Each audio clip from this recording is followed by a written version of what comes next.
तुम्हें पता है एक जैपनीज प्रोवर्ब कहावत कि अगर तुम्हें लगता है ना कि तुम गलत ट्रेन में चढ़ गए हो तो जितना जल्दी हो सके अगले स्टेशन पे उतर जाओ, क्योंकि ऑफ कोर्स जितना ज्यादा तुम वेट करोगे उतना ही ज्यादा मुश्किल हो जाएगा तुम्हारे लिए वापस अपनी ओरिजिनल डेस्टिनेशन पे आना। अब थी तो ये कहावत, क्या मैंने इस पे ध्यान दिया? बिल्कुल नहीं। क्या तुमने इस पे ध्यान दिया? थोड़ा बहुत, क्योंकि तुम्हें सुनने में अच्छी लग रही थी। That's it. थोड़ी देर बाद तुम भूल जाओगे ऐसी कोई कहावत मैंने बोली थी। इंडिया में हजारों कहावत है, but who gives a dam? कोई नहीं। पर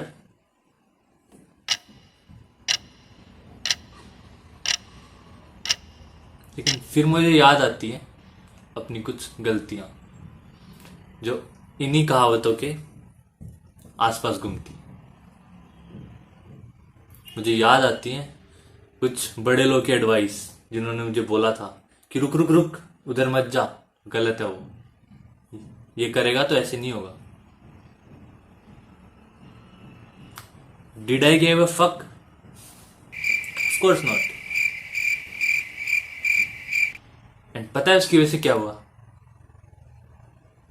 नथिंग, कुछ नहीं हुआ। अबे साले, बिकॉज मैं टाइम पे संभल गया था। And if you are a NEET aspirant,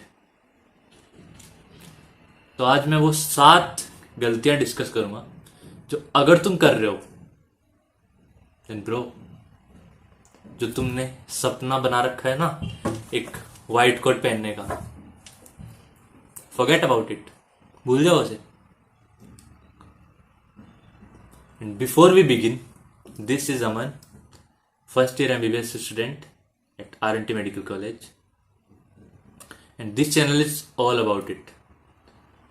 मेरा पूरा एम रहेगा तुम्हें वो सब चीजें बताने का, सारी गलतियां बताने का जो मैंने करी थी। एंड मेरे अंदर जो भी गुड क्वालिटीज हैं मैं पूरी कोशिश करूंगा कि वो किसी भी कीमत पर तुम तक पहुंचे। चलो शुरू करते हैं। First mistake, ignoring the NCERT of physics and chemistry. मुझे लगता है 99% ऑफ द लोग ये गलती कर रहे हैं। अगर तुम ये नहीं कर रहे हो, congratulations, you are ahead of 80% people. तुमने अपनी 80% रेस जीत ली, कॉन्ग्रेचुलेशंस। बट जो ये गलती कर रहे हैं उनके लिए स्टॉप इट। रोकना ही होगा तुम्हें इसे। पता नहीं कहां से नीट एस्पिरेंट्स में एक मिथ है कि फिजिक्स एंड केमिस्ट्री की NCERT इतनी इंपॉर्टेंट नहीं है। हाँ, आई एग्री, इतनी इंपॉर्टेंट नहीं है, बट उसे ऐसे साइड में मत पटक दो कि कभी खोली नहीं है, बस खरीद ली हो 11th की बुक्स के साथ, 12th की बुक्स के साथ, बट अब वो पड़ी है कहीं रद्दी में। जब पेपर में theoretical question, assertion based question आता है ना, फट जाएगी, समझ नहीं आएगा कहां से आया क्वेश्चन। एंड जो ये मिथ है ये क्रिएट करते हैं कोचिंग के कुछ टॉपर्स जिनके हर पेपर में बहुत अच्छे मार्क्स आते हैं। एंड जब तुम उनसे जाके पूछते हो कि क्या तुम फिजिक्स केमिस्ट्री की NCERT पढ़ते हो, वो बोलते हैं कि नहीं भाई, हम तो पढ़ते ही नहीं है, हमें तो इस चीज की जरूरत कभी फील ही नहीं हुई।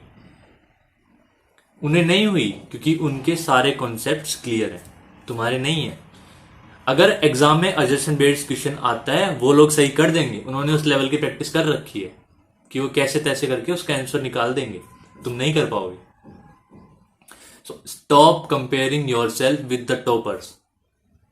उनका दिमाग उस लेवल पे डेवलप हो चुका है कि वो चीज संभाल लेंगे, तुम नहीं संभाल पाओगे। अगर थ्योरेटिकल क्वेश्चन आ गया एग्जाम में जो कि सिर्फ NCERT की लाइन से उठ के आया, वो सही कर देंगे, उन्होंने उस लेवल की प्रैक्टिस कर रखी है, तुम नहीं कर पाओगे, फट जाएगी वहीं पे, पूरा कॉन्फिडेंस लूज कर दोगे, पेपर खराब हो जाएगा। Start reading NCERT of physics and chemistry. बहुत इंपॉर्टेंट। अगर तुम्हारे पास टाइम नहीं है कि तुमने अभी तक अपना सिलेबस ही कंप्लीट नहीं किया, देन आई डोंट रिकमेंड कि तुम पढ़ो एनसीईआरटी। तुम सबसे पहले अपना सिलेबस कंप्लीट करने पे ध्यान दो। एंड अगर तुम्हारा सिलेबस कंप्लीट है एंड तुम बस खाली टेस्ट सीरीज दे रहे हो, then start reading NCERT of physics and chemistry. ज्यादा नहीं, एटलीस्ट कुछ इंपॉर्टेंट चैप्टर्स की पढ़ लो। एंड अगर तुम्हें इंपॉर्टेंट चैप्टर नहीं पता, डोंट वरी, डिस्क्रिप्शन पे मेरा टेलीग्राम एंड इंस्टाग्राम दोनों है, तुम मुझे वहां पे डीएम करो, मैं तुम्हें बता दूंगा कौन कौन से important chapters. Okay, come to the mistake 2, skipping the test series. तुम में से 80% बच्चे टेस्ट नहीं देते हैं। उन्हें लगता है कि अभी तो हमारा ये चैप्टर प्रिपेयर नहीं है, तो पहले इसको अच्छे से प्रिपेयर करेंगे फिर टेस्ट देंगे। कभी नहीं होगा, कभी हो ही नहीं सकता कि तुम्हें उस दिन ये लगे कि आज मैं इस चैप्टर में परफेक्ट हूं। परफेक्ट तो कोई होता ही नहीं है, परफेक्शनिज्म तो वर्ड ही गलत है। तुम ये चीज याद रखो कि तुम किसी भी चैप्टर में परफेक्ट नहीं हो सकते। अगर एग्जामिनर चाहेगा तो तुम्हारे फेवरेट चैप्टर में से भी तुम्हारा क्वेश्चन गलत करवा देगा। तो पेपर देना सीखो, अपने अंदर एक कॉन्फिडेंस डेवलप करना सीखो धीरे धीरे कि मुझे पेपर देना चाहिए। Let me give an example. तुम्हें लगता है कि बिना जिम गए, बिना एक्सरसाइज करे तुम्हारी बॉडी बन जाएगी? Does that make any sense? Of course not. Same, तुम ये कैसे सोच सकते हो कि बिना प्रैक्टिस करे तुम्हारे अच्छे मार्क्स आएंगे, बिना प्रैक्टिस करे तुम्हारे मेन एग्जाम के अंदर अच्छे मार्क्स आएंगे? How can you imagine this bro? ये तो हो ही नहीं सकता।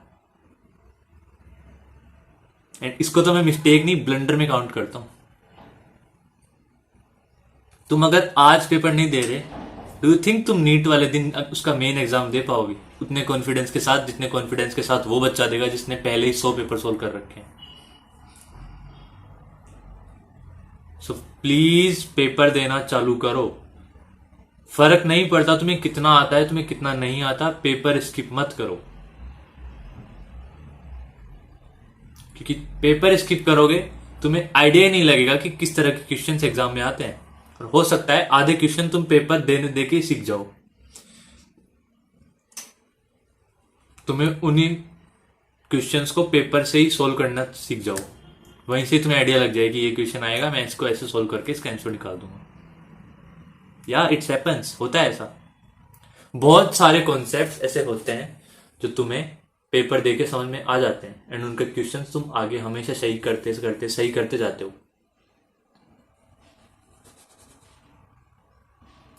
प्लीज पेपर देना चालू करो। And let's talk to the third mistake. तुमने पेपर दिया, वेरी गुड। पेपर देने के बाद 70% ऑफ द बच्चे पेपर एनालाइज ही नहीं करते। मैं खुद, अगर मुझे लगता था मेरा रिजल्ट अच्छा है, मैं पेपर नहीं एनालाइज करता, क्योंकि ऑफ कोर्स मुझे सब आता है, मेरा रिजल्ट अच्छा आया है। बट अगर रिजल्ट खराब आता, मैं तब भी पेपर एनालाइज नहीं करता, क्योंकि रिजल्ट खराब आता है, गुस्सा आता है, पेपर फाड़ के फेंकने का मन करता है। बट ये गलती बहुत खराब, मत करो।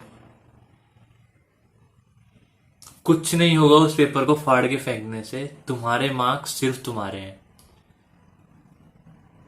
और किसी के मार्क्स नहीं है वो। So just accept your marks कि ठीक है, मेरे इस पेपर में 500 नंबर है, मेरे इस पेपर में 600 नंबर है, इट्स कंप्लीटली ऑल राइट, कुछ फर्क नहीं पड़ता। बट फर्क इससे पड़ेगा कि तुम उस पेपर को एनालाइज करते हो या नहीं करते। अगर तुम उस पेपर को एनालिसिस नहीं करते हो एंड नेक्स्ट पेपर में तुम फिर से वही गलती करते हो जो तुमने पिछले पेपर में करी थी, इट्स एन इनफाइनाइट लूप। ये कभी खत्म नहीं होगा। जो गलती तुम आज के पेपर में कर रहे हो, आई एम डैम श्योर अगर तुम उसे सही नहीं करते हो, वो गलती तुम मेन एग्जाम में भी करोगे। लिखवा के ले लो। सो मेरी थर्ड मिस्टेक यही थी कि अपना पेपर का पूरा एनालिसिस करो, उसकी एक अलग से आंसर शीट या कॉपी बनाओ कि ये अगर गलतियां मैंने करी थी, मैंने सारी इस कॉपी में लिख ली हैं, अब आने वाले टाइम में जो भी पेपर होगा उनमें मैं ये गलतियां तो एटलीस्ट नहीं करूंगा। बहुत ज्यादा हेल्प करेगा। जब एग्जाम से पहले 3 दिन बच रहे होंगे और उन 3 दिन में तुम्हें समझ नहीं आएगा कि अभी मैं क्या पढूं, उस टाइम ये कॉपी तुम्हारी एक रिवीजन बुक बनेगी। I hope you get it. Now come back to mistake number 4। Fourth mistake, तुम में से बहुत सारे लोग किसी कोचिंग में इनरोल होंगे, मैं नाम नहीं लूंगा, बट बहुत सारे बच्चे अपनी अलग अलग कोचिंग में इनरोल होंगे, बट स्टिल तुम अपने कोचिंग्स के टीचर को इग्नोर करके ऑनलाइन पढ़ते हो। आई बेट तुम में से 90% ऑफ द बच्चे ये चीज करते हैं, जो एडमिशन किसी और कोचिंग में करवा लेते हैं, वहां पे 1.5 लाख 2 लाख फीस दे रहे होते हैं, बट स्टिल पढ़ाई वो 5,000 के कोर्स से ही करते हैं। आई एम नॉट सेइंग वो 5,000 का कोर्स हेल्पफुल नहीं है, वो बहुत हेल्पफुल है, बट अगर तुम्हें पढ़ाई 5,000 के कोर्स से ही करनी थी, देन क्यों तुमने पेरेंट्स के 2 लाख रुपए बर्बाद करके एक महंगी कोचिंग में एडमिशन करवाया? तो 2 लाख रुपए तुम कहीं और यूज कर सकते थे।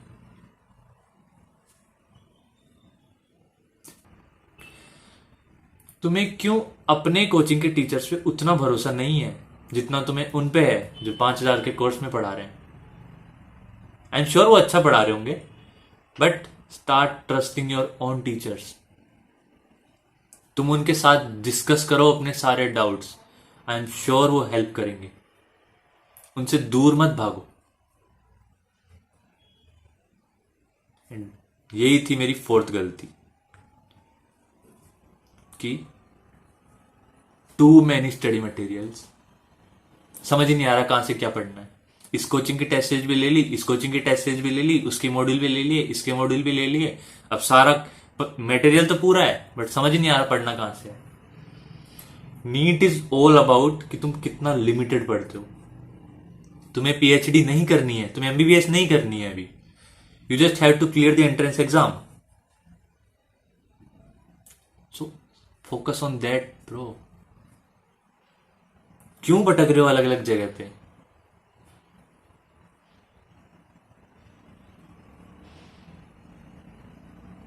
आई होप यू गेट इट। तो instead of reading 100 books at a time, read 1 book 100 time. ये कहावत आपने हजारों बार सुनी होगी, मैंने एक बार फिर सुना दी। अबे साले, बट सुनाई है तो कुछ पर्पज है। मैंने खुद ये गलती करी थी एंड मैं नहीं चाहता तुम ये गलती करो। Start trusting your own teachers. Move to mistake number 5। Mistake number 5, ऐसी गलती जिसे मोस्ट ऑफ द बच्चे करते रहते हैं, नॉट प्रैक्टिसिंग टू मच। उन्हें लगता है कि ठीक है हमने पीवाईक्यू कर लिया, चैप्टर कर लिया, चैप्टर डन, बट ऐसा नहीं होता। जब तक तुम किसी चैप्टर्स की इनफ प्रैक्टिस नहीं कर लेते, उस चैप्टर में तुम्हें कॉन्फिडेंस आ ही नहीं सकता। If you want to gain confidence in every chapter, तुम्हें हर चैप्टर के एटलीस्ट 200 क्वेश्चन करने जरूरी है। तब जाके तुम्हें वो कॉन्फिडेंस आएगा एंड तुम पेपर देने के लिए रेडी होगे एंड तुम्हारी सेकंड मिस्टेक नहीं होगी। क्योंकि ऑफ कोर्स नीट में सारी गलतियां कोरिलेट करती है। एक एग्जांपल के साथ समझाता हूं। तुम्हारा बैकलॉग क्यों बनता है? क्योंकि जब टीचर वो चैप्टर पढ़ा रहे थे, तुम किसी रीजन की वजह से एब्सेंट थे, या फिर तुमने ध्यान नहीं दिया। तुमने ध्यान नहीं दिया, तुम्हें समझ में नहीं आया। तुम्हें समझ नहीं आया, तुमने आगे की सारी क्लासेस स्किप करी।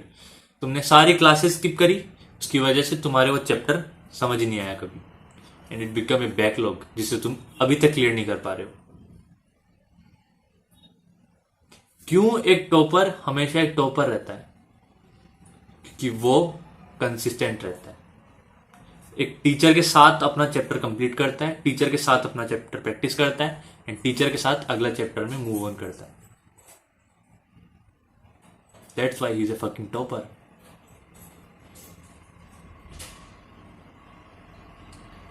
तो प्लीज आई एम रिक्वेस्टिंग कि हर चैप्टर के एटलीस्ट 200 क्वेश्चन करो, एंड ज्यादा ही करो अगर तुमसे हो रहे हैं, बट मिनिमम 200 करो including PYQs. PYQs are must, करने चाहिए। Practice makes a man perfect.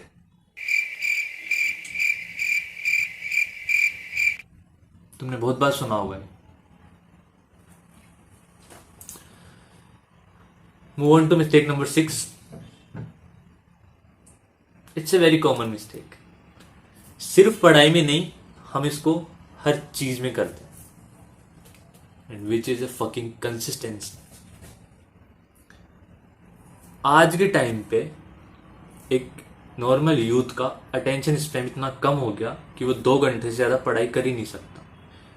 उसका अटेंशन स्पैम इतना कम हो गया रील, यूट्यूब शॉर्ट्स, यूट्यूब देख देख के, कि उसका ब्रेन 2 घंटे से ज्यादा फोकस कर ही नहीं सकता पूरे दिन में।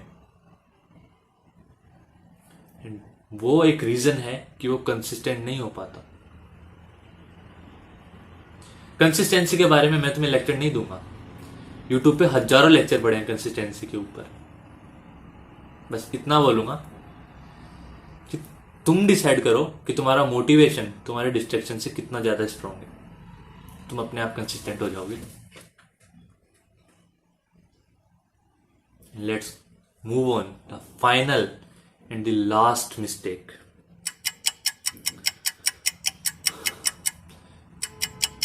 तुमने बायो की एनसीईआरटी हजारों बार पढ़ी, बट स्टिल जब भी रिवीजन की बारी आती है तुम वापस से बुक खोलते हो एंड बेसिक फर्स्ट लाइन से पढ़ना स्टार्ट करते हो। Y bro? क्यों बार बार उसी लाइन से पढ़ के अपने दिमाग को वहीं तक सीमित रख रहे हो? जब तुमने एक चैप्टर 10 बार पढ़ लिया तो तुम्हें आइडिया हो जाता है कि तुम्हारे लिए क्या इंपॉर्टेंट है, क्या इंपॉर्टेंट नहीं है। उस चैप्टर में तुम क्या भूलते हो, क्या नहीं भूलते हो। रिवीजन करने का सही तरीका यही होता है। तुम्हें बार बार हर बुक्स को स्टार्टिंग से पढ़ना नहीं होता है। एक टॉपिक पकड़ो एंड उस टॉपिक को पढ़ना चालू करो। एंड यही रीजन है कि तुम क्यों रिवीजन प्रॉपरली नहीं कर पाते हो, क्योंकि तुम फर्स्ट पेज से चालू करते हो यार। फर्स्ट पेज से कौन चालू करता है जब वो रिवीजन कर रहा होता है? रिवीजन हमेशा एक टॉपिक पकड़ के किया जाता है। पूरी बुक को रिवीजन करना नहीं बोलते, वो तो फर्स्ट टाइम पढ़ना ही हो गया। फिर तुमने एक बार पूरी बुक पढ़ ली, वेरी गुड। दूसरी बार भी तुम पूरी बुक पढ़ ली है, वेरी गुड, दैट्स इट। अगली बार अगर तुम रिवाइज कर रहे हो तो तुम्हें याद रहे कि तुमने फर्स्ट एंड सेकंड टाइम में हाईलाइट किया हुआ हो, एंड वही हाईलाइट किया हुआ तुमने अपने रिवीजन के टाइम पे पढ़ना है। एंड दैट्स इट, हो गया तुम्हारा रिवीजन। रिवीजन के टाइम पे प्रैक्टिस पे ज्यादा ध्यान देना है एज कंपेयर टू थ्योरी। मैं तुम्हें बताता हूं तुम्हें फिजिक्स का रिवीजन कैसे करना चाहिए। फिजिक्स का रिवीजन करने के टाइम पे मोस्टली बच्चे क्या करते हैं, वन शॉट वीडियो लगाते हैं। यूट्यूब पे जाते हैं किसी भी चैप्टर का, जैसे फॉर एग्जांपल रोटेशन उन्हें पढ़ना है, रोटेशन वन शॉट वीडियो। हजारों टीचर्स के वन शॉट वीडियो आते हैं, किसी भी टीचर का वन शॉट वीडियो वो देखने लग जाते हैं, उन्हें लगता है उनका रिवीजन हो गया। हो सकता है कुछ लोगों के लिए चीज काम करती हो, कुछ लोगों के लिए नहीं करती हो, बट तुम्हें ये चीज समझनी पड़ेगी कि रिवीजन के टाइम पे प्रैक्टिस कितनी जरूरी है। रिवीजन करने का सही तरीका होता है कि तुम पीवाईक्यूज निकालो किसी चैप्टर के, तुम सोल्व करते हो, तुमसे होते जा रहे हैं। सपोज 3-4 क्वेश्चन लगातार तुमसे नहीं हुए, इंस्टेड ऑफ कि तुम अपना सारा कॉन्फिडेंस में ड्रॉप कर दो, तुम्हें जो चैप्टर नहीं समझ आया, जो क्वेश्चन तुमसे नहीं हुआ, उसे खोलो, उस क्वेश्चन का टॉपिक फाइंड आउट करो कि वो क्वेश्चन किस टॉपिक से है।